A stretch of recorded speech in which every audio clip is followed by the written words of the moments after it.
Well, hello, y'all. It is time to breathe again on the latest breath of fresh air. Whoops. Rewind that.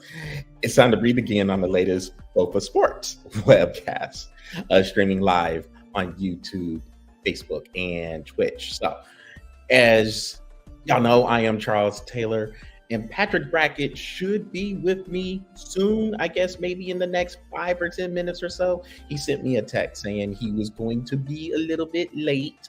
So when he is ready to join, then we'll let him in. But I guess we could start with the review of college football action, and I'll just start with this.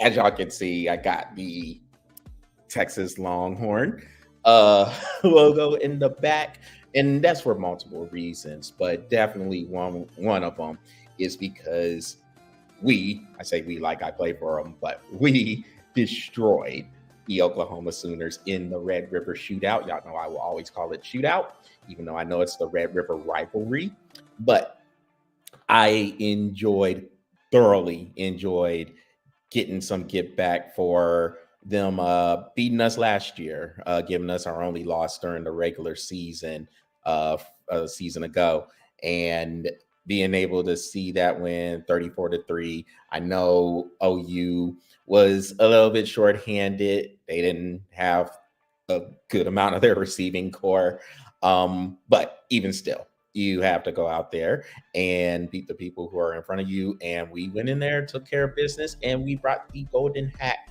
back with us to Austin. So very, very, very happy about that. And now we move on to the big game coming up against the Georgia Bulldogs. And I will wait until Patrick is able to join us to discuss that game. Of course, as y'all know, he's a huge Bulldog fan. So yeah, we'll get into that in a little bit. But also, some of the other things that caught my eye from the action was the Ole Miss LSU game. So that game went to overtime. LSU was able to pull it out 29-26 with a walk-off first play of their drive. Garrett Nussmeier made some big throws there. It was not pretty. For anybody who watched that game, it was not pretty. But they were able to hang in when it looked like Ole Miss was going to pull away, get that play to finally put the game out of reach. LSU just found a way to stay in, and they were able to get the game into overtime, hold Ole Miss to a field goal, and then win it in overtime on a Saturday night in Baton Rouge. So you can imagine the partying and the scene that was when LSU was able to pull that game out. Of course, the Ohio State-Oregon game. Oregon was able to win. So that was one of the games Patrick and I missed. We'll get into those standings for the BOFA Sports College Football Pick'em Challenge in a short while. But that was one of the games both Patrick and I missed. We both had Ohio State winning that game. And Oregon came in, matched the physicality, and looked like they weren't overmatched in the depth department either. They were going toe-to-toe with Ohio State. And same thing as LSU. They were able to pull that game out 32-31. Now, yes, that was a colossal brain fart, we'll call it, from Ohio State's quarterback, Will Howard. Not being aware of the time, I guess he tried to get down, but it was too late. You knew you didn't have any time really to get as much yardage as you can. I mean, of course, you're trying to get as much yardage as you can, but you just have to be aware of where you're at on the field and knowing the situation and getting down and sliding in enough time for the field goal unit to get out there. And the Buckeyes had a timeout left, and now it went away.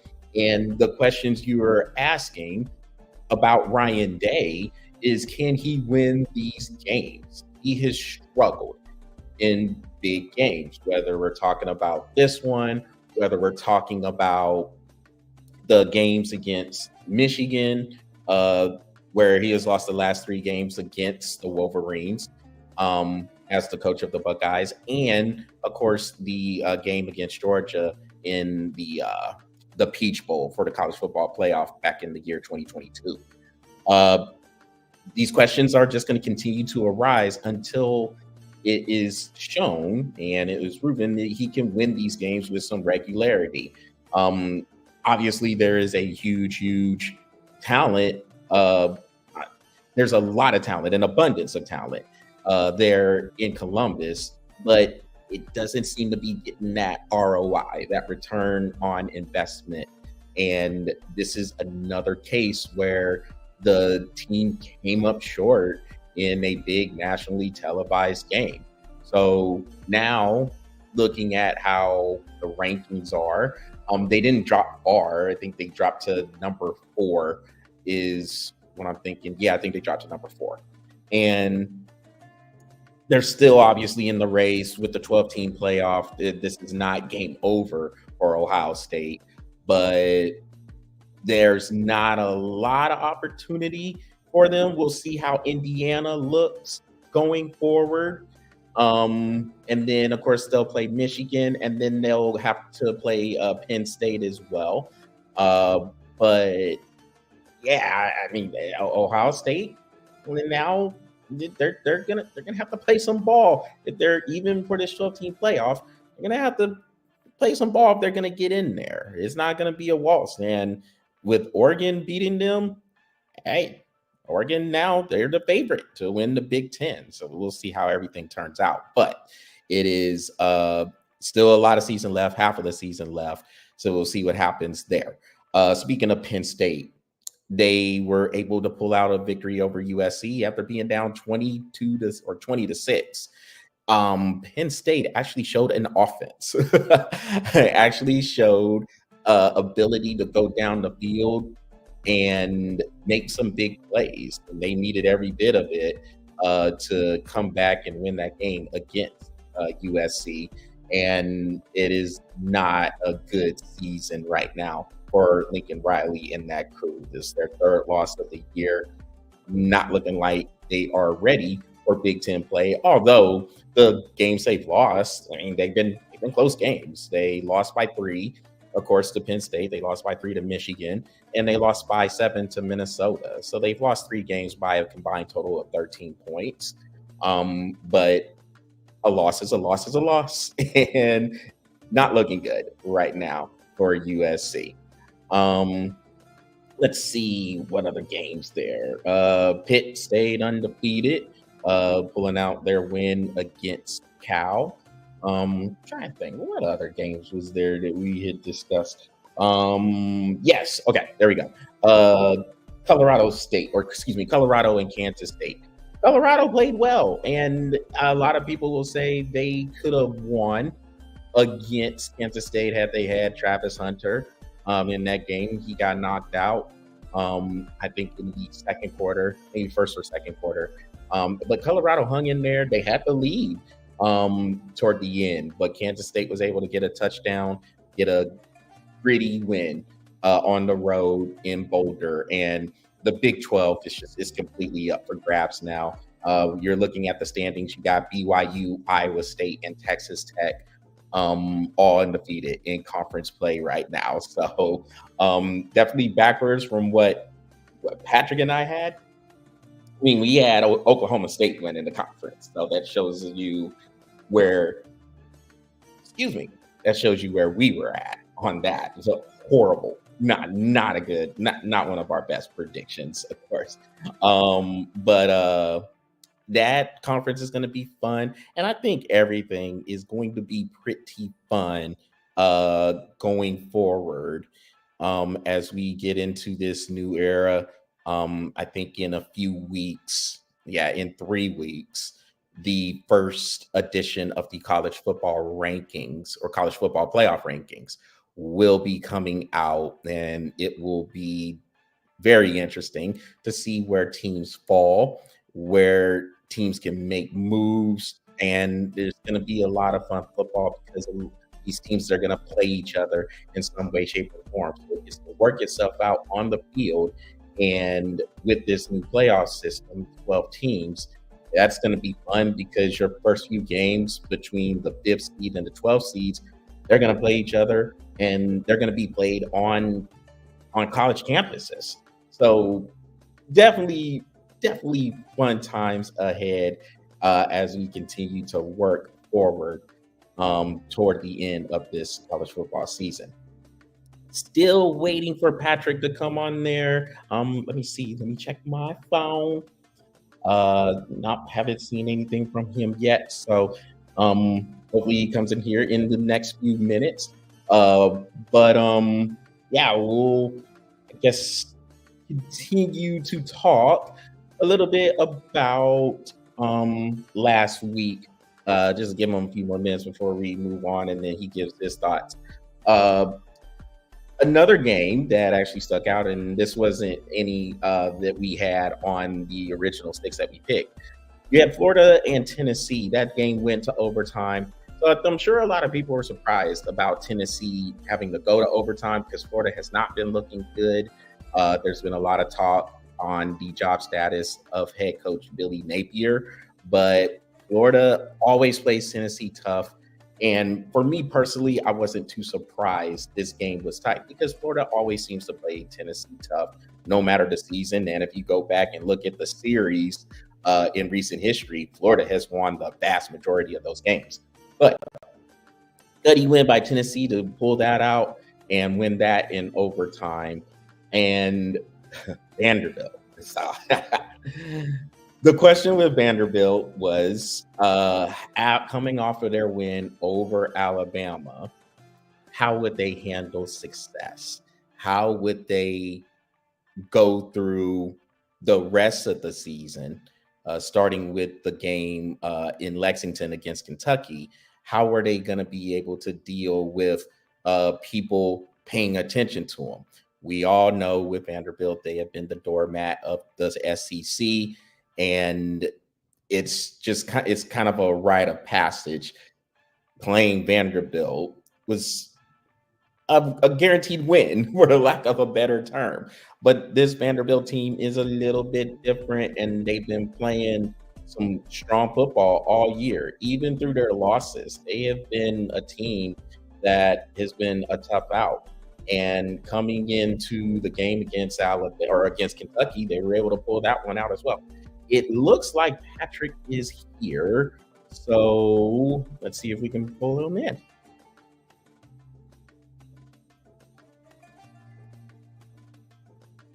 Okay, there he is. Okay. What's up, Patrick? What's up? How you doing? You get the white background today. That's fine. I'm running super late. It's okay.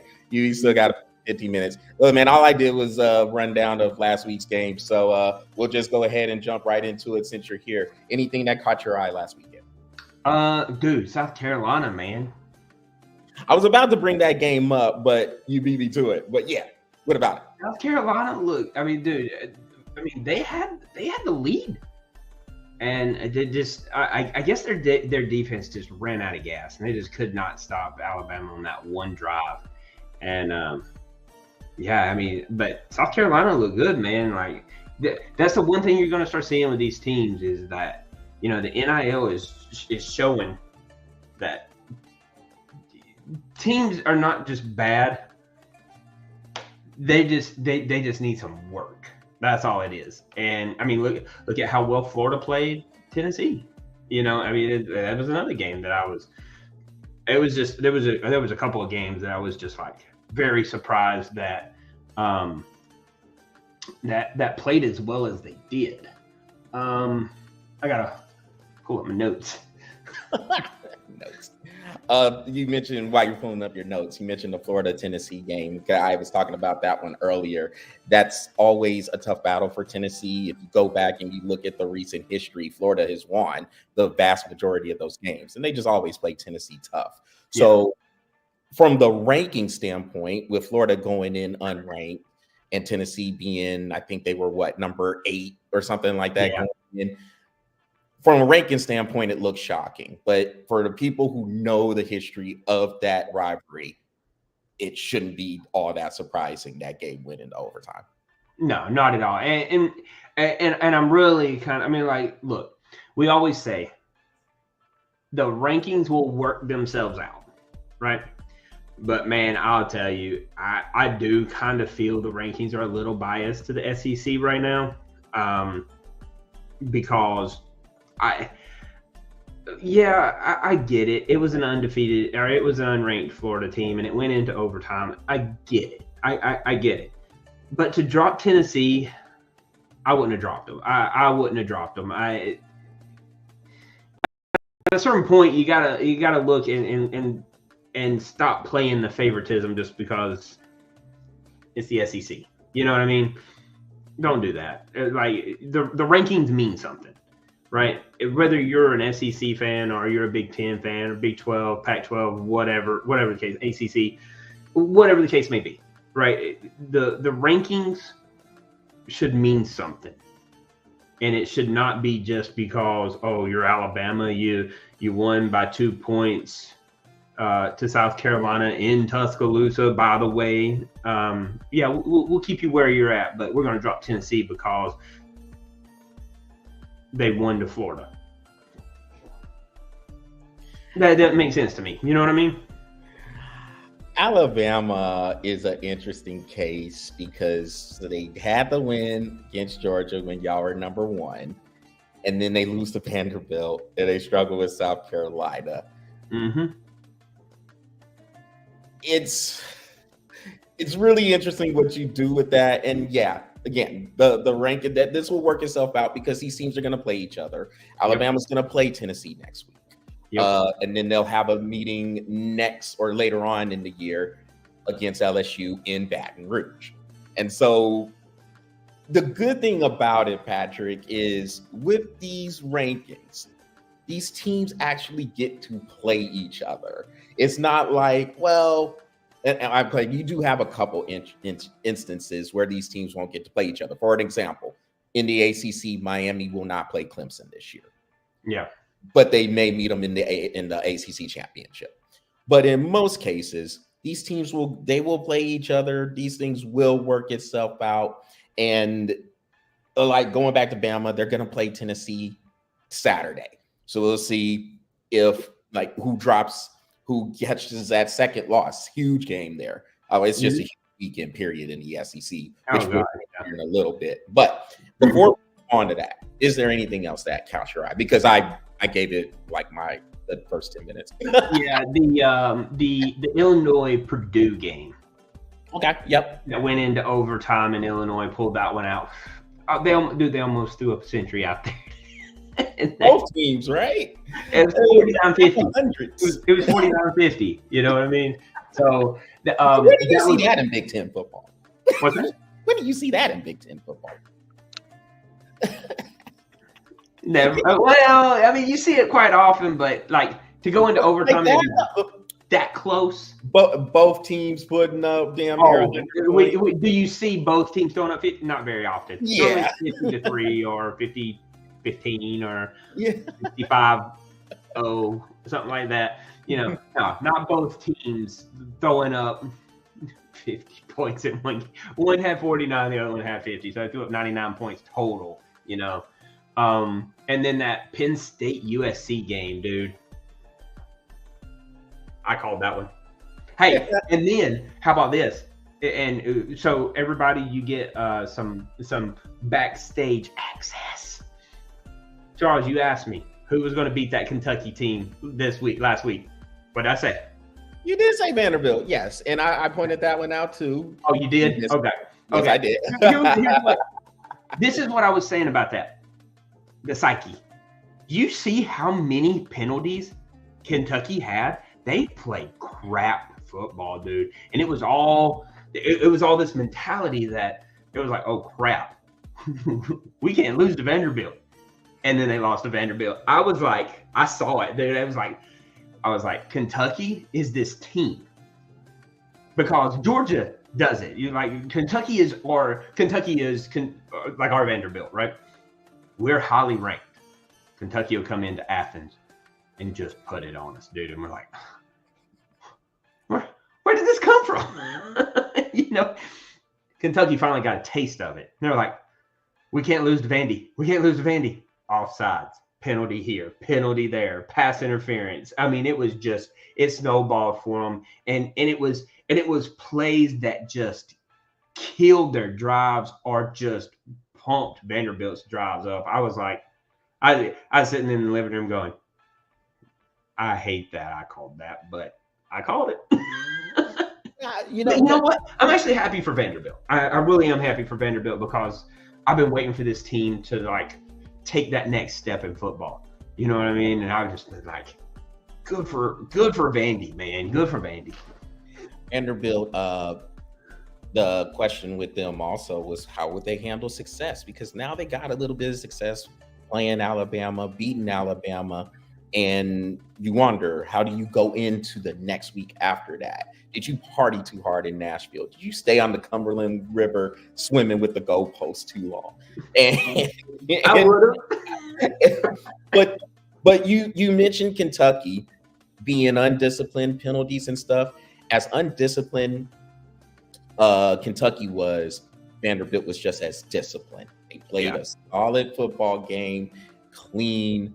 4 penalties. Yeah, took care of their business. 4 penalties, took care of business, man.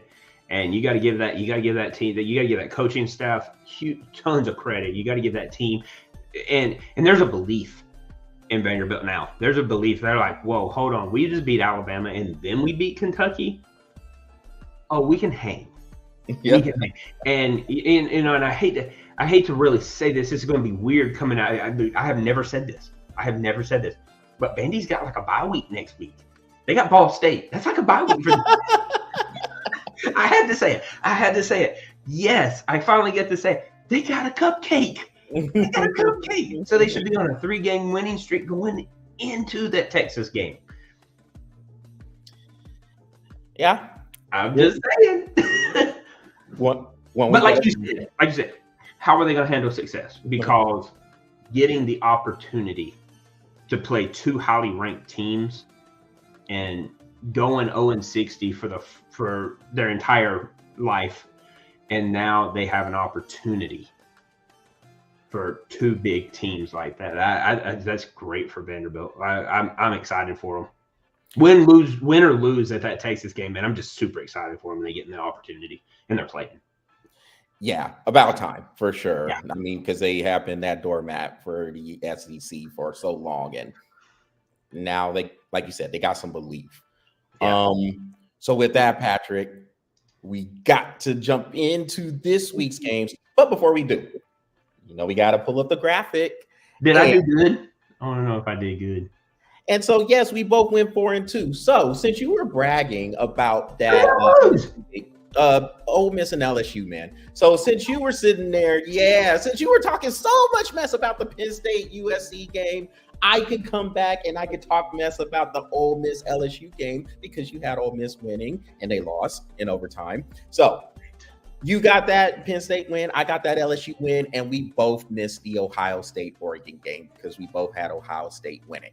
You know what? I'm happy about that loss. Me too. I was so happy. Man, that was a good game though, dude. It was, man. I was going back and forth between that one, and I mean, there was a lot of good football on it that hour. You had that game, LSU, Ole Miss were playing, and plus the Florida Tennessee was in overtime as well with that going on. So there's a lot of football going on. But yes, we were both 4-2 last week, and that was our overall record, 17-13. I will say, Patrick, you came close to predicting the final score on that Penn State USC game. You said that it would be 35-30, and it ended up being 33-30.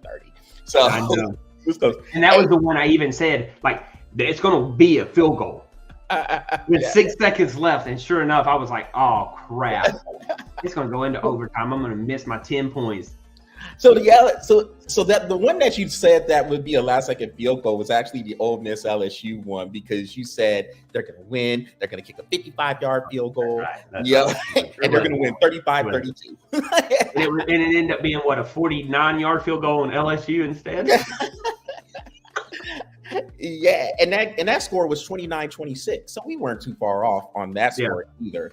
So I think. Look, I think one of us will hit an exact score. It'll be me, but one of us will hit an exact score at some point.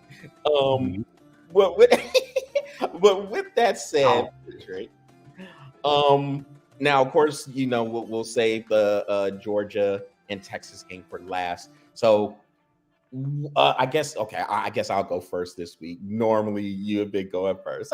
If you go first, okay. Well, then my last game will be the Georgia Texas game, then, right? Yeah, I mean, because we're gonna, yeah, exactly. Because we're gonna talk about that anyway. So I'll go first, and let's start here. Let's go LSU and Arkansas for this one. All right, so it never stops in the SEC. Never. These you know which game I'm picking next. Yeah, and so it never stops. LSU, as we mentioned, they are coming off the win against Ole Miss, and now they have to turn around and play another rivalry game in Fayetteville. Or this is the battle at the Golden Boot, I think it is called. So, the trophy, very heavy. It's just gold-plated Arkansas, gold-plated Louisiana, the states of them.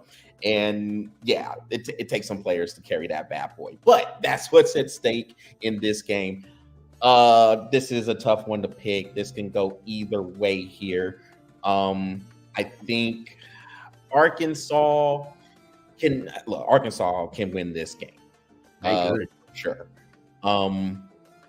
The only thing I wonder is, can Arkansas score enough to beat LSU? I think LSU will score a little bit because Arkansas defense struggles, although they played pretty well against Tennessee. I have a close game here, Patrick. I think I'm going to go LSU, and it's going to be in the 20s. I don't even have it really getting into the 30s here. I think it'll be LSU winning. They'll find a way to get it done. 23-20 is my final score. Ooh, you're talking about a defensive game. Yeah, I think it is going to be tight. Even though I just talked about how the defenses struggle, I think they'll even it out a little bit. So yeah, I think it'll be 23-20. 23-20. That's an interesting score, because I mean, I don't know, dude. So is Arkansas's quarterback back? As far as I know, yes. Yeah. Okay. That's an interesting game, because like you said, Arkansas can win that game. My question is I don't know if that offense. That's a tough game, dude. That's a tough game. You can go either way for sure.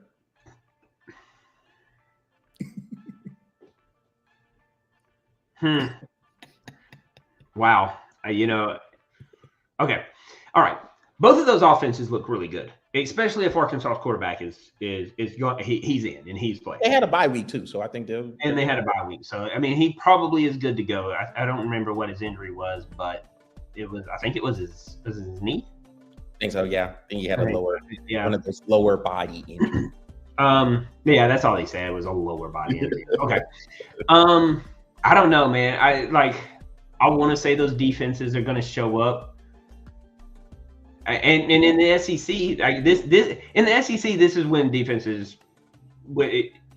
I think the offense is going to show up, man. I think the offense is going to show up for both teams. I'm going to go LSU. I'm going to go LSU 31-28, and I think that it does. I think that these offenses are going to show up. They are playing in Baton Rouge, right? No, in Fayetteville. They are playing in Fayetteville. Ooh. And they just beat Tennessee in Fayetteville too. Yeah, they did. And we got to go there later too. Dude. I mean, look. I guess if you're going to favor, if the rankings are going to favor a conference, the SEC is the one you got to favor, I guess. But I don't like it. But don't get me wrong. Yeah, I'm gonna go LSU. I think LSU can go into Fayetteville and beat them. It would be close. I wouldn't be surprised that Arkansas does win that game. But I'm gonna go LSU 31-28. I think LSU has enough offense and enough defense to hold those Hogs back for a little bit and escape. I'm going to say escape. They're going to escape with a win in Fayetteville. All right, man, your turn. What's your next game? Well, I was going to go here, but I decided to go in a different way. Where's it at? God, I was just looking at it too. I'm going to go here. Okay. East Carolina and Army. Okay. And I have to go here. And this is the reason why. How many times have we talked to Army and they were ranked? Yeah, sure. And on top of that, Army's for real, dude. Army and Navy, both of them being ranked, one 23, the other one 25. Hey, shout out to the military showing up, even though they can't even touch the NIL. Can't even touch it. Right? Shout out to those football teams to be able to get in the ranked position and show up. Army's playing some good football too. I mean, they're playing really good football. I think Army shows out, man. I think I'm going to take Army being at home, since they're playing at home. I'm going to take Army over East Carolina, and that offense looks pretty good. I was looking at some of their games like in the past just because I was like, let's see. Man, their offense looks really good. They're very disciplined. And, like I said, for the military teams not being able to touch NIL, they're clicking, dude. I give them a lot of credit. So I'm gonna go Army. I'm gonna take them. I'm gonna take them 27-20 over East Carolina. Yeah.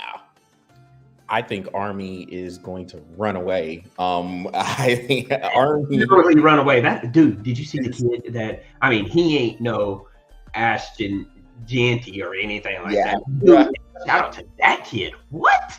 Yeah, he's balling out. 1,500 yards in 6 games. He's balling out for Boise State, and Boise State, I mean, they have one loss in Oregon, and say that again. I said they have the one loss in Oregon. Yeah. And so Boise State is right there in the running. And yeah, Genty. Yeah. They got Genty Mike Myers because he stands in the backfield just like this. Yep. Yeah. Dude, I was looking at this kid's stats, and I know we're supposed to be on Army and East Carolina. I know it, but man, I gotta say this. I was looking at this kid's stats. 131 carries in 6 games. 131 carries, 1,258 rushing yards, 9.9 yards a carry. I'm going to tell you right now, I had a running back hitting 9.9 yards a carry. I would have looked at the defense and be like, look, he's running. He's running. He's running. Here. Try to stop it, y'all. Yeah, let me do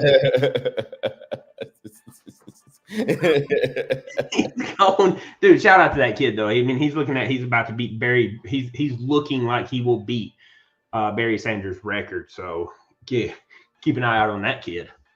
Anyway, sorry. No, you're fine. I mean, and I think Boise State is they're going to be in some big conversations when it comes to this college football playoff if everything goes the way it's been going. But yeah, Army could be another one of those teams that is in that running too. Like you said, them and Navy both ranked, both undefeated right now. I think it stays that way for Army. And the thing with Army is they have actually mixed up a little bit of passing game with them too. They're the academies, they run option. They're sometimes triple option in most. Yeah, it's triple option, fullback runs, running back runs, old school football with them. But they mixed in a little bit of passing game. I think they beat East Carolina too. What was your score? 27-20. 27-20, man. I think Army's going to score 30 or 40 points. So I'm going. You know what? Let's hit it right on the nose. I think they're going to win 40 to 30. Yeah. 40-30. You think East Carolina has offense like that? They can score a little bit. Yeah, You think they're going to score on that defense that Army has? Yeah, they can score on because East Carolina do have some athletes there. So I think they can hit a couple of big plays on them, but not enough to beat Army. I just don't think they can stop that attack. Yeah, consistently. So yeah, and like you said, Army mixing in that pass, dude.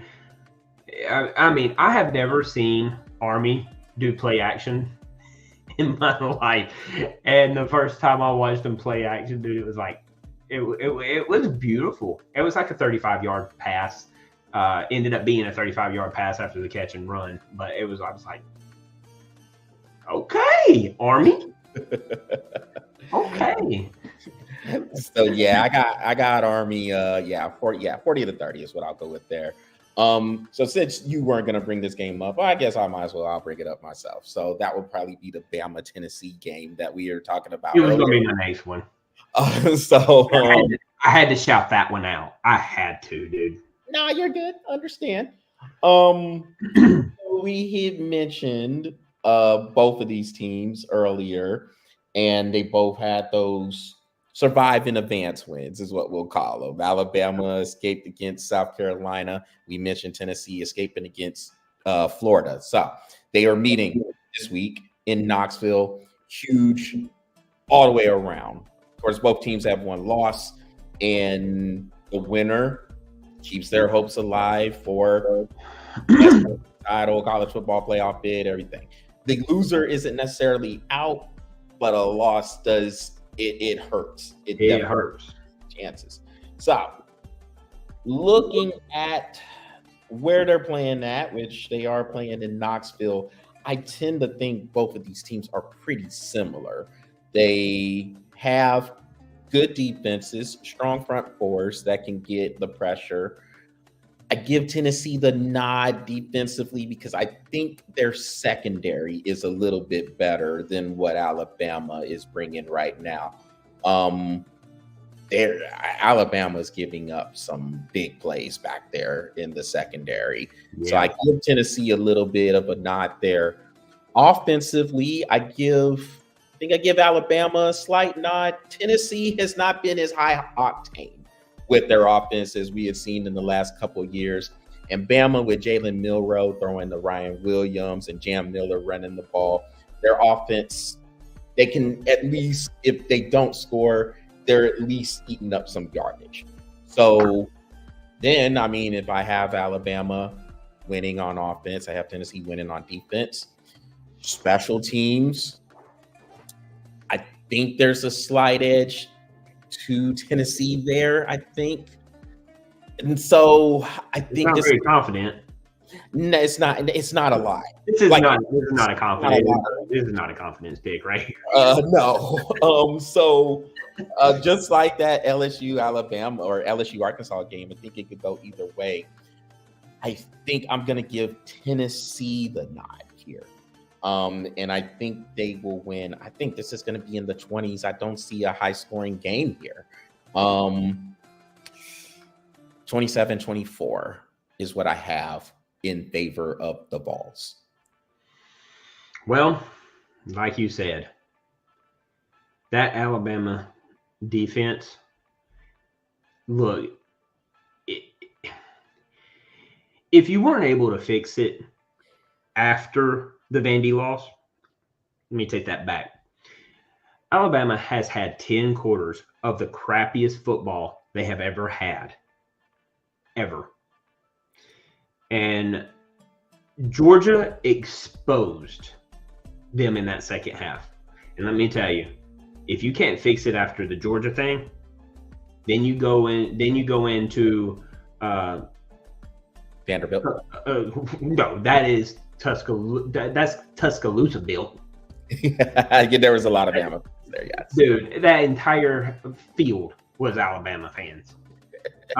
If you go into Tuscaloosa built and you can't win there because you couldn't fix the defense there, then you come back to Tuscaloosa and you can't fix the defense against South Carolina. At what point do you look and go, that might not be a fixable issue?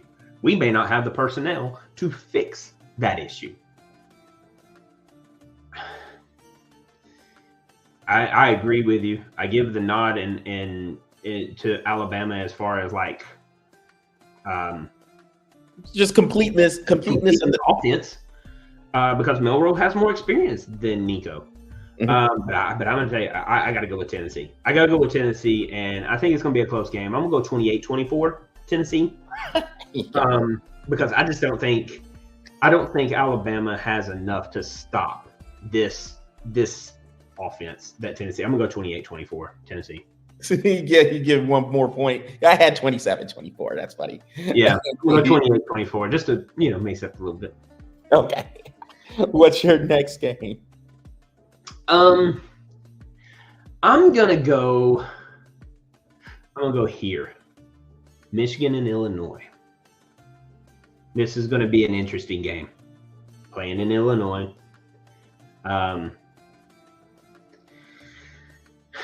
Michigan has got to get on act right. They have to. Or I don't know, they can't stand another loss. And they're already looking at like Ohio State. So they have to win out at this point, because Ohio State got their loss from Oregon last week. So that helps Michigan. But this Illinois team, man, I think there's something special, dude. I'm going to go Illinois. I think Illinois beats Michigan, dude. I do. I'm going to go Illinois.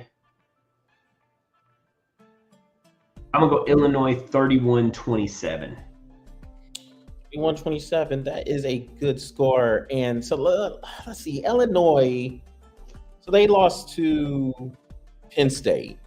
Mm-hmm. And that was pretty close until Penn State was able to pull away. I think they won 21-7.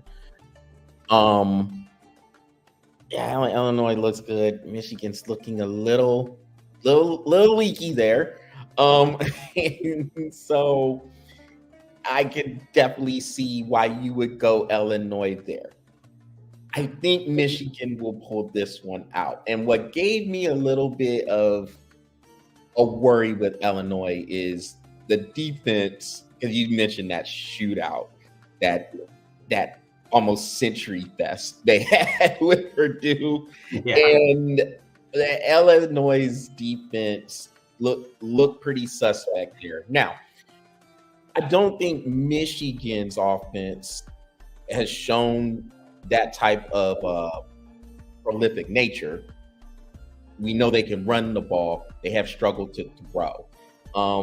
I think they can get enough of a passing game going. I think they were on a bye week last week as well. I think that will help them. I think this game, it could be low scoring, or it could be like Purdue Illinois last week. Yeah. But I think Michigan will pull this out. It will be a close game. But I do have Michigan winning. I think I'm gonna go. Man, I don't know if Michigan has scored 30 points all year, so I don't know if I want to say that. But yeah, I don't think you can. I think Illinois is gonna put some points on them. I think Michigan will win. We'll go 29-26. Is that score for Michigan winning? But it wouldn't surprise me if Illinois won that game. Like you said, they are playing in Illinois, and Illinois, between them and Nebraska and Indiana, there's some teams in there that could upset some things. Oregon plays Purdue on Friday night, so I mean that will be. How does Oregon deal with that success of beating Ohio State and now having to turn around and play on a Friday night in Purdue? So I mean, there's some interesting games in the Big Ten too. But yeah, I'll go Michigan there. And now, Patrick, all right, get it started, man. Get it started. You know what we got. You know what it's about. Is that already? Is that all 6 of them? Yeah, this is the 6th one. Or no, you got one more. Well, you picked Michigan and Illinois. Oh, yeah, you're right, man. I was so excited to get in there. You're right. Calm down. You were like me last week. You're right. Gotta settle down. So let's go here. Miami and Louisville. Miami is coming off of their bye week there. And they probably needed it. They've had a couple of close calls. Having to come from behind to beat Virginia Tech and then which they should have lost. California. Yeah. The game against California, they're down by 25 points. They found a way to get that win out there in Berkeley. So now they come to Louisville and just another tricky matchup here. At Louisville, as we know, they have some people that can do some damage there, and it's a noon game in Louisville. As much as I do want a big Louisville to win this game, I think Miami has enough to pull this one out, and I will go. Yeah, and I think this one will be pretty close to a shootout too. 37-34 is what I'm going for Miami to win this game in Louisville. Wouldn't surprise me if Louisville won, but I think Louisville is they're still a little bit leaky, man. And the games they did lose, their defense has not made those plays. I don't really see a reason why that would change against Cam Ward and company for Miami. So 37-34 is what I got for that one. That's a good score. I agree with you, man. I think the bye week helps Miami get some things right, on the field, in their heads. I honestly think that Louisville could win the game. I mean, I'm not going to sit and say they couldn't. We've seen some crazy things happen this year. So I'm not going to say they can't. But honestly, I think this is Miami's get right game. I guess if they're going to have one, this is where they need it. They can't lose this one. I'm going to go Miami. I'm going to go Miami 35-30. Okay. Good score. All right. And okay. Here we go. Now we can do it. All right. College game day is there, of course. College game day is going to be there. All right. Obviously, you know where I'm going. We all know where Charles is going. I will say this. If Texas wins, they better watch out the week after. Because you got Vanderbilt, and I can tell you right now, they got the new goalpost up, and they are easier to tear down, and they will get them down before 30 minutes. I promise you that. So, high alert. If you beat us, high alert. I'm just letting you know. With that being said, I'm going to go Georgia. I think God, I hate Bobo. You know I hate him, right? But you know what? The guy came out last week, and he didn't throw a screen pass in the first series, but he threw 3 of them in the second. So who knows? Is that your game? How many screen passes is thrown? Dude, can I get points if I guess it right? Because I was 14. Like seriously, 14, 15. I'll go 15. 15 screen passes. If he gets 15 screen passes, I get 1 point. No, you get 10 points for that one because I'll give you 10 for that one for sure. Give me a point for each one he throws, and if I get it right.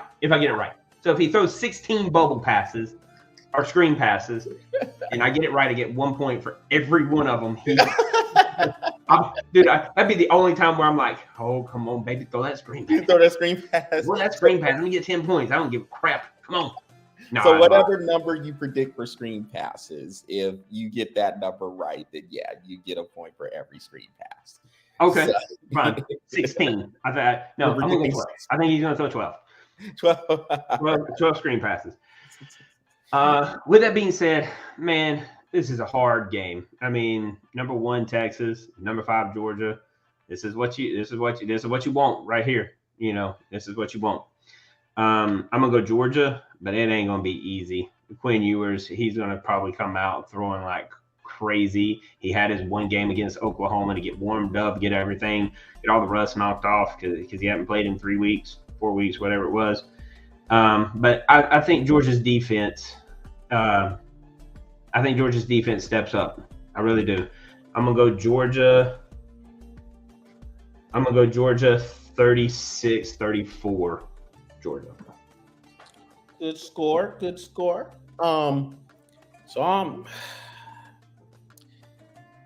Look, Georgia.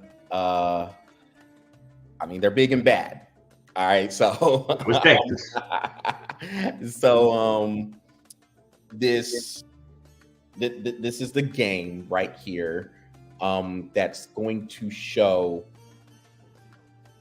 are we truly ready for the physicality that is coming our way? I think we are built for it. I think you know how I feel about Sark. I think Sark has prepared this team to where we should want to be in these games and we should expect to win these games because we're Texas, damn it. At the end, we're Texas. We should be able to hang with the big boys who have been up there for years now. And here we are. Got Georgia. They're coming into Austin. Oh, I will say this, Patrick. Don't bring Uga around Bevo now. Don't do No, because Bevo will eat him. Yeah. But, Or bring him around. Just don't put him in a red shirt. yeah. God, it's so, dude. The moment I saw that, I was like, "Oh, Uga about to get bit." Because Bevo thinking it's Oklahoma, and yeah. Did you see the thing where the girl, she goes? There's a girl that gets into where Bevo is, and she goes to take a picture with him, and she got Oklahoma shirt, and he hits her in the head with his horn. Yeah. She's like, "Ow!" Yeah, what And everybody in the comments were hilarious. Like, what do you expect? Like, you're Oklahoma. Bevo don't like Oklahoma, period. Oh, what are you doing? She lucky that's all she got. Oh, Bevo looked, then he went like this. Yeah. And then he looked at her, and I was like, you better get out of here. Pretty funny. Yeah. Like this could end up really, really bad. You better get out of there. But man, yeah, this, I mean, I think this is going to be one of those classic games. I think it's going to be some hard hitting there. I think both of the defenses are playing well. They're going to bring it. And it's going to be one of those, what you call them, those heavyweight fights. But yeah, like you said, of course, I'm going with Texas here. I think we will. I think we will find a way to get some scoring there. I don't see a 41-31 game like what y'all had with Bama. But I think it will get into the 30s. What was your final score? 36-34. 36-34. Okay, yeah. So this could be like a last-second field goal type of deal. We missed a last second stand because somebody missed a, it's gonna be tough, dude. I like that score. I think because the defenses, I think that both of the defenses are going to step up. So I'm going to have a little bit of a lower score. But I think it'll be 31-27 us. Yeah, 31-27 Texas there. I don't see any blowouts. I don't see any stretch where the game is going to get away. I think this is going to be a pretty close to the best. I think both teams are going to be pretty disciplined as well. I just think it's just going to be good, solid playing. Two good teams going at it with one another. And I think we pull it out. So yeah, I'll go 31-27 us. And you got 36-34? 36-34. All right, man. Well, that concludes our look at for college. So let's move on to the NFL. And what caught your eye last week from there? 2 games. Mm-hmm. 2 games. This is the only. Other than that, I really wasn't like surprised with a lot of stuff. But I will say this: Detroit putting it on Dallas in Dallas. So we're gonna get to the Dallas part of this in a little bit because this one feels a little different in Dallas. So you'll like how. I mean, Even when Dak was walking by, he was like, "Jump off if you want." Yeah, he's done. Jerry Jones would be like, "Oh, you're not my quarterback anymore." It looks a little ugly in Dallas. We'll get to that Dallas part though, yeah, because we're gonna get. And how about the Falcons, dude? Like, they're clicking, dude, on all cylinders. Told you last week, not sold on Kirk Cousins until he brings me a Super Bowl. But the Falcons look pretty good, dude. I just wanted to say this just to set up the Dallas part. I don't have time to have a bad time. Yeah, well, yeah, we'll get on that. But because it doesn't look like he's having a lot of fun right now. But so those were the two things. So those are the two things that I was really impressed with. And the Falcons playing solid ball. And look, Patrick, the thing with the Falcons, and I get it, they were playing the Panthers, but at least it didn't come down to the wire because the Falcons have had a lot of just. It's been like that for 3 years. Come down to the fourth quarter. Down to the last 5 minutes of the fourth quarter. How are we going to keep the? I mean, there's times when we're up 21-0, and then all of a sudden it's 21-22 them, and we're like, oh my god, we got to score, and then we lose. You know, something stupid. Are we having to? Are we got Coog kicking a freaking 67-yard field goal to beat somebody? And I'm like, dude, you don't even have the freaking leg for that, but he will get you the leg. He's like, I'll rent that shit out and I'll get something. And he does. I mean, like, but you can't keep leaving it to this man. I mean, he is, dude, clutch, dude. You want to talk about a clutch kicker? Atlanta's got a clutch kicker. He is clutch, dude. But it shouldn't come down to him every single week. So, yes, I am glad you said that. At least it didn't come down to the wire. They handled business and got it done. I'm good. So you mentioned Detroit. Look, just rolling through Dallas. That was actually pretty comical. But yeah, I mean Detroit running into rounds with offensive linemen. That's how bad it was. The Washington-Baltimore game, very good game. Baltimore's just a little bit better at this point. This was a good test to see where Washington is. We know they've had a hot start, but they played really well in that game, and it was just Baltimore just making a few more plays, just a little bit better. So Baltimore won that game 30-23. It might be time to hit that panic button in Jacksonville. They look. I agree.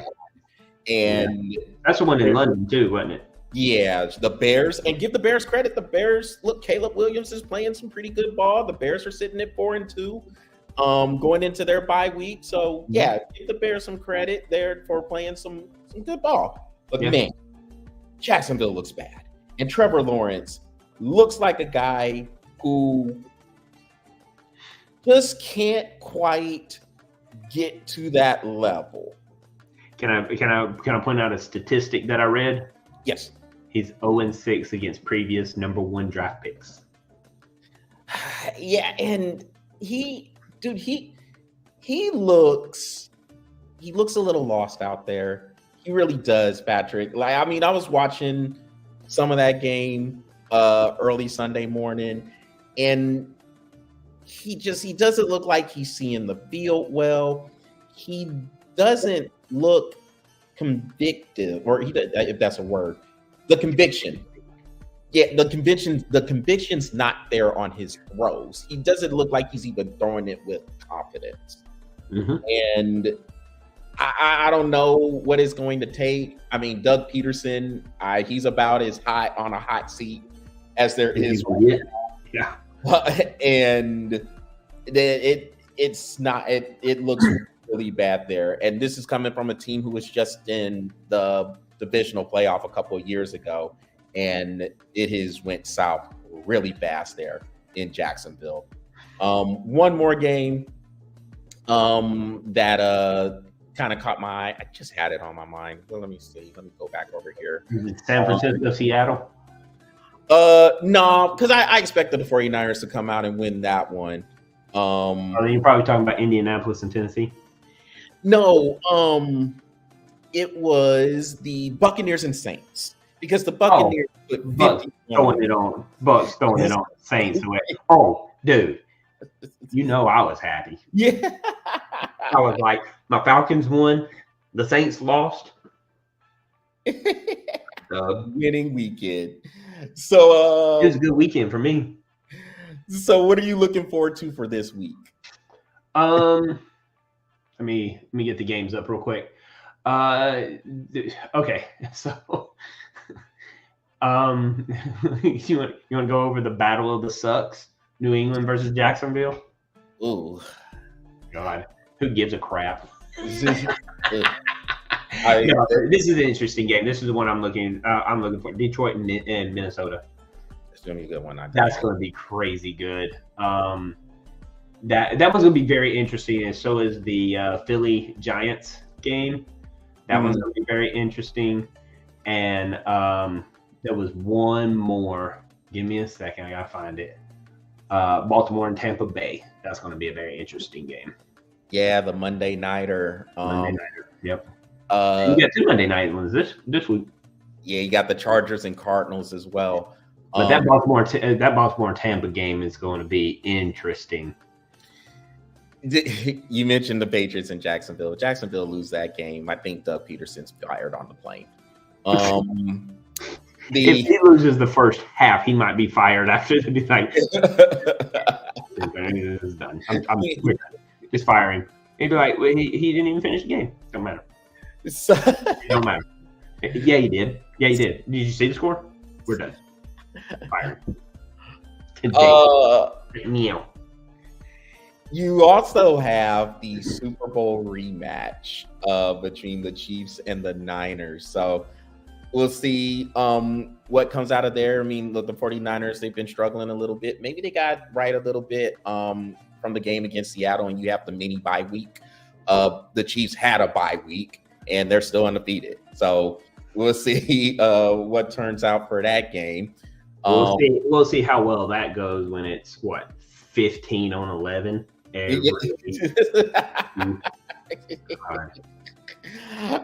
So you can't beat the Chiefs because the refs win. You see, you're blaming everything with the Chiefs. So between the refs and the Swifties and everybody else, it's everybody's fault. The Swifties, seriously, the Swifties is probably what's paying the refs' salary, and that's the reason why they keep winning. Dude, mark my words, the moment either Kelsey goes to another team or they break up, Chiefs lose a game. Guaranteed. And he ain't going nowhere. So they're either gonna get a divorce or this Sabrina Carpenter puts on a Chiefs jersey, and then they'll lose. So, boy, that pop culture, baby, pop culture. The Taylor Swift curse, yeah, that's crazy. So Patrick, a couple of things before we hop out. So I mentioned we were going to discuss Jerry Jones here and what it's looking like down there in Dallas-Fort Worth. Now, so I'll break it down as much as I can like this. Being a person who has lived in Dallas-Fort Worth and was there for almost a decade and a half before coming up here to Washington, D.C., that culture is one that is, of course, all Cowboys all the time. So for those who don't know the dynamic down there, Jerry Jones is on the radio, and the station is 105.3 The Fan, 105.3 The Fan. He comes on there twice a week. One of those times is every Tuesday morning at 8:30 during the season. This is what he was doing today, and it got a little heated with the host. So it's on the show. The show is called Sean and RJ. I've heard them. I've even talked to a few people who had worked there at 105.3 The Fan. That dynamic is one where they have a good relationship with the Cowboys, but it got a little heated today because Jerry Jones was upset about the line of questioning that was happening. Now, I didn't hear the line of questioning that was going on, but what I did see was some of the quotes that came from Mr. I don't have time to have a bad time. Mr. Harry Hones himself. and it appeared that he got to the point where he was threatening the jobs of the hosts. And you got to read the quote. As a matter of fact, I got the quote right here for you, Patrick. He should be threatening Dak Prescott because dude can't look. How many times have I told you Dak will only get the Cowboys to the Super Bowl is if he buys tickets for the entire team, and he's got enough money. Well, let me read this quote. And like I said, this is one of those things where it appeared like, yeah, he was pretty much threatening the jobs of these dudes, man. And I just, to me, it's just alarming that it got to that point. And it shows, what it really shows, Patrick, is there is some heat now. Like, there is some real heat that is coming toward Jerry Jones and that team. Because for somebody who had worked in that stadium, I was an usher and ticket taker in that stadium. And you've heard me say many times, Patrick, how the crowd is super, super quiet. They're not passionate. That is the quietest group of 90 to 95,000 people that you will ever hear. But in that game against the Lions, there were some real boo birds that was coming on through. And so here's the quote that he had said. So I'm just going to go ahead and read this. And this is from his interview with 105.3 The Fan. He said, look, listen, let me tell you what I'll do about it. I will let us sit down and look at the decisions we've made over the last several years. Okay, I'll look at it. Now, if you think I'm interested on a damn phone call with you over the radio and sitting here and throwing all the good out with the dishwater, you have got to be smoking something over there this morning. I'm not. And I really don't, and I don't even want our listeners listening to me talk about it. This is not your job. Your job isn't to let me go over the reasons that I did something and I'm sorry that I did it. That's not your job. That's not your job. Or I'll get somebody else to ask these questions, man. No, I'm not kidding. Wow. And so, well, why is this dude on the radio anyway? Right, exactly. There's no other owner who is coming onto the radio. And again, this is the dynamic down there, Patrick. He's on the radio twice a week, every Tuesday morning and Friday morning during the season. He is on the radio. And these hosts, look, they're doing their jobs. They're asking questions. They're wondering.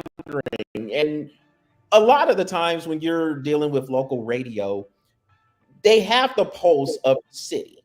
They have the pulse of the area they're in. So a lot of the questions that are coming through, the fans are wondering the same thing. And again, watching that game, I know you watched that game against Detroit. There was boo-birds, like there was upset fans. You don't hear that at Cowboys games because a lot of times they're just there for the party. They're there for the leisure time activity. They're there to network and make business deals and then go about their business. Yep. But these fans were upset, genuinely, royally pissed.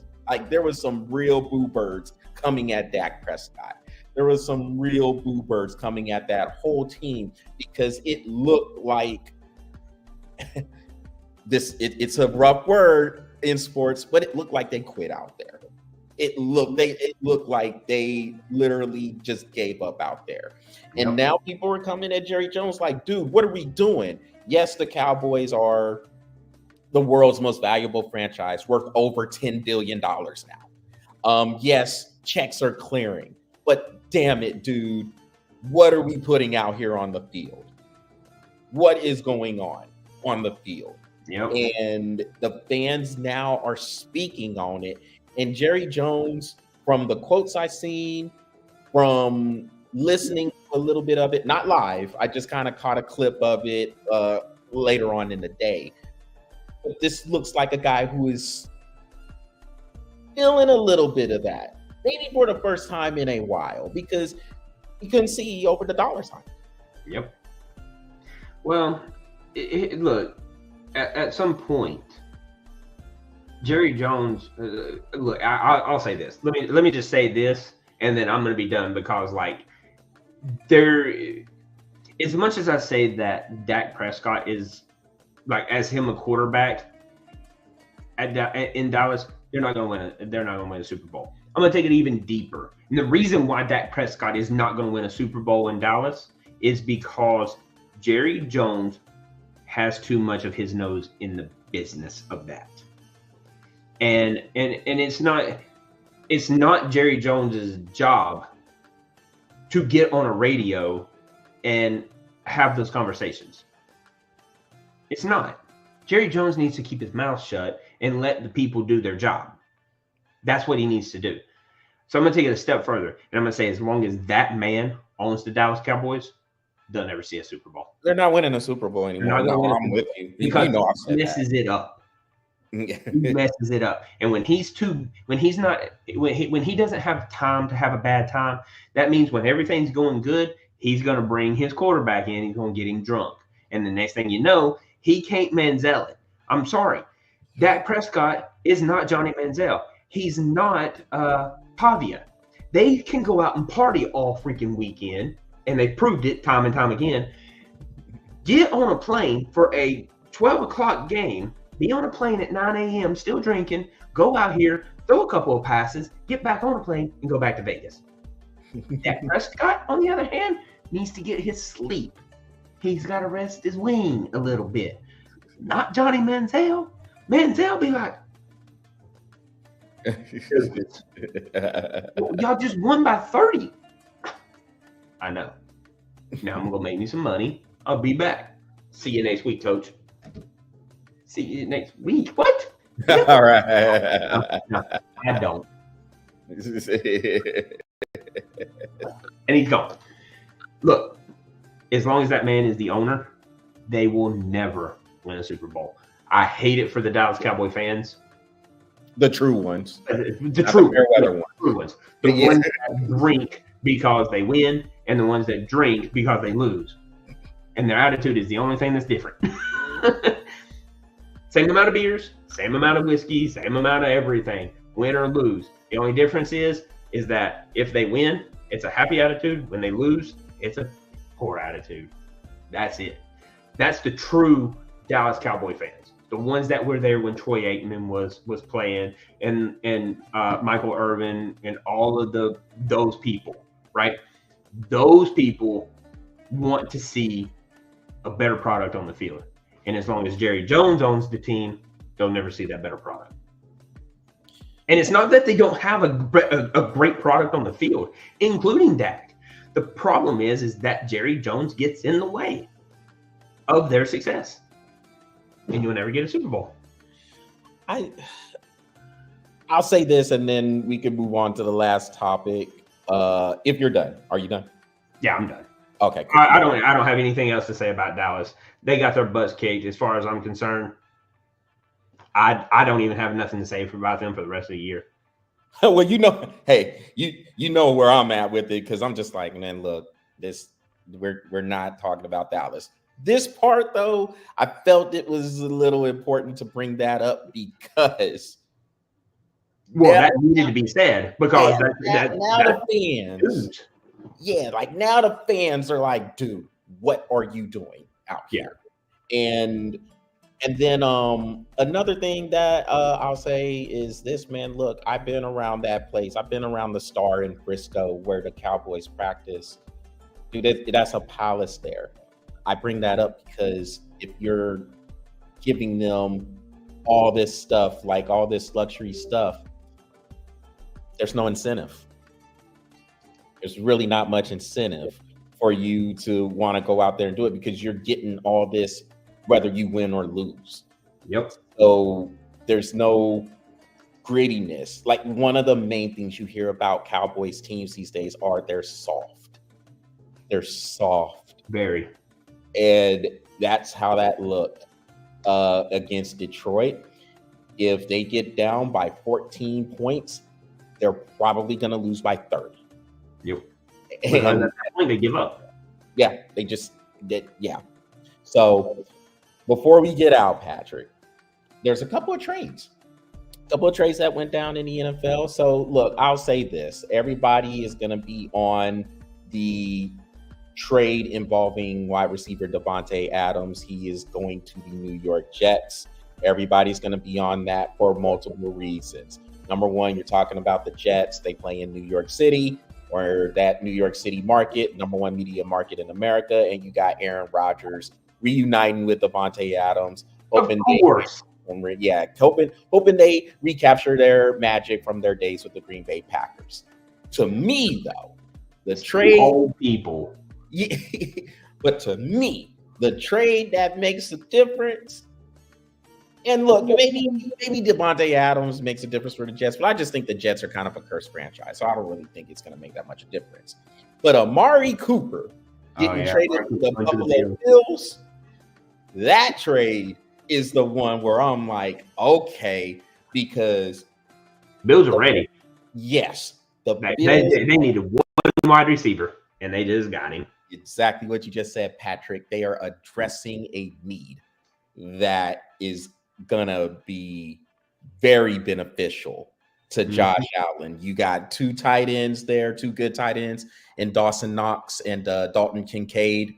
And you have the draft pick they had, Keon Coleman there. You're bringing Amari Cooper to that. There's no double teams now. Yeah. Everybody now. Single coverage. And if you blow the single coverage on one of those boys, one of those men, forget it. Josh Allen will find that dude. Guaranteed. Now Josh Allen he's not going to be needed to run unless that pocket just collapses. But dude, putting Amari Cooper on, nobody gets double covered now. Yeah. Josh Allen gets his pick. It's just like I have to preach it. The Atlanta Falcons. Look at all the weapons they have there. Kirk Cousins has his pick of who to throw it to. You can't double cover anybody. Who are you going to double cover that's not going to leave somebody open? Mooney has just become like a phenomenal wide receiver out of freaking nowhere. Nobody even saw this guy or heard of this guy. And now all of a sudden, like, he's the leading wide receiver for the Atlanta Falcons. Huh? I've seen him. Oh, well, you have. I'm talking about everybody else in the world. I mean, I've heard about him, but nothing like on this level. No, he's doing his thing in Atlanta. He is doing his thing. And then on top of that, you got London, Pitts, and the other cat. I can't think of his name right now. And then on top of that, you got a good run-in with Robinson and Algier. I mean, look, the weapons in Atlanta. Kirk Cousins, I don't know, man. I thought those days in Minnesota, that was his opportunity for a Super Bowl. I mean, all those weapons, and if the defense continues to play like this, I'm not going to sit here and say that Atlanta's going to the Super Bowl by no means. But my God, where did this team come from? Why couldn't we have had this 4 years ago? There's no team in the NFL you're looking at and saying they're head and shoulders above everybody else. Not right now. So Kansas City Chiefs, record-wise. Yeah, the refer. I call them the refer City Chiefs. Record-wise, yes, they're sitting there, they're undefeated. But if you've been watching those Chiefs games, they are ripe. They're ripe for the taking. Oh, but yeah. Patrick Mahomes is able to make some sort of a play. There's just something weird.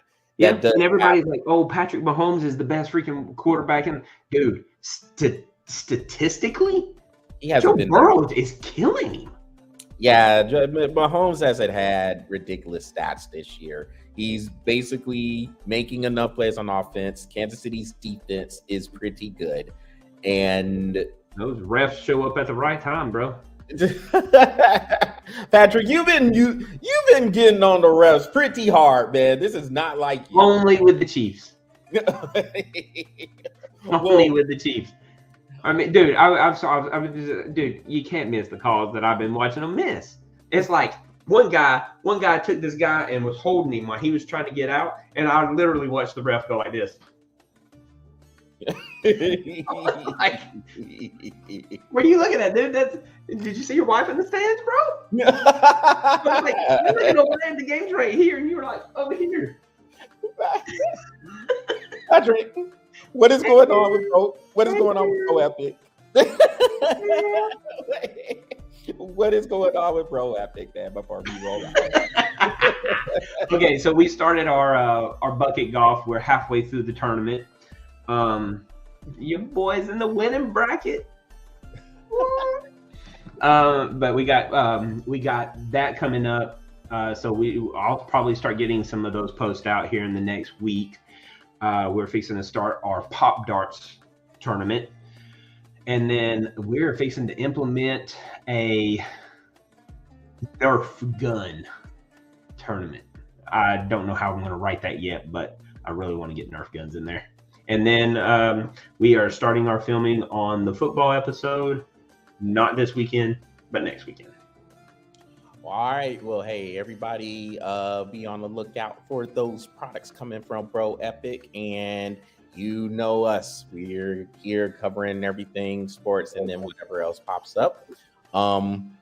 As y'all know, we are also on the podcast. Don't worry, I didn't forget about the ending yet. But we are also on the podcast forum. So again, check us out there wherever you get your podcast. But for now, that will conclude this edition of the BOFA Sports Webcast. So y'all make sure y'all check us out. Visit the Breath of wow. Blah, blah, blah. Let's rewind that. Visit the BOFA Get my fingers ready. Visit the BOFA Sports YouTube channel and smash that subscribe button and follow the BOFA Sports Facebook page. Enjoy all these games. We are in the championship series, the league championship series for Major League Baseball. You have the Mets and Dodgers tied at 1. The Yankees and Guardians are playing right now. The Yankees won game 1, and I think they are winning game 2 as we speak as well. The NBA starts next week, their regular season, and the NHL has started their regular season. So just like we pointed out last week, you have all 4 major North American sports. We need to get our picks in for both of those too. We got to get Stan on. And one more thing before we cut out. Where's that Discord? Yeah. Still got to get on the Discord. And so that will be coming too. Other than that, y'all, everybody take care, enjoy the games, and we will see you next week at this same time. Y'all take care. Take care of each other.